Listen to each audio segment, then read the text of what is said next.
भवां भीष्मश्च कर्णश्च कृपश्च समितिञ्जयः अश्वत्थामा विकर्णश्च सौमदत्तिस्तथैव च। दुर्योधन म्हणतो, आप म्हणजे द्रोणाचार्य, भीष्म, कर्ण, कृपाचार्य, अश्वत्थामा, विकर्ण, सौमदत्ताचा पुत्र भूरिश्रवा हे सर्व माझ्या सेनेतील महान योद्धे आहेत. दुर्योधन आपल्या सेनेतील सामर्थ्यशाली लोकांची ओळख करून देतो. यावरून आपल्याला हे कळतं की तो आपल्या सेनेचा अतिशय चांगला नेता होता आणि सामर्थ्य होतं आणि त्याचा योग्य वापर तो करू इच्छित होता.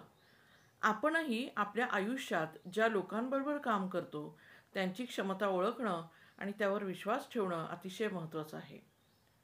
दुर्योधनाकडे महान योद्धे आहेत, पण त्याचा उद्देश अधर्म आहे यावरून शिकता येतं की फक्त सामर्थ्य असून उपयोग नाही, ते कुठल्या हेतूसाठी वापरतो हेही तितकंच महत्त्वाचं आहे. हा श्लोक दुर्योधनाच्या आत्ममग्न वृत्तीचा नमुना आहे. आपल्याजवळ कोण कोण आहेत हे जाहीर करून तो गर्व व्यक्त करतो.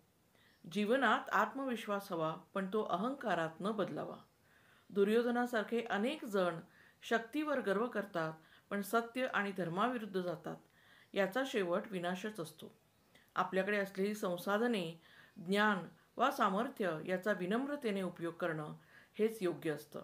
यातून आपल्या जीवनासाठी आपण बोध काय घेऊ शकतो, तर सामर्थ्य, ज्ञान, प्रतिष्ठा यांचा उपयोग धर्ममार्गासाठी केला तरच ते खरे मूल्यवान ठरते.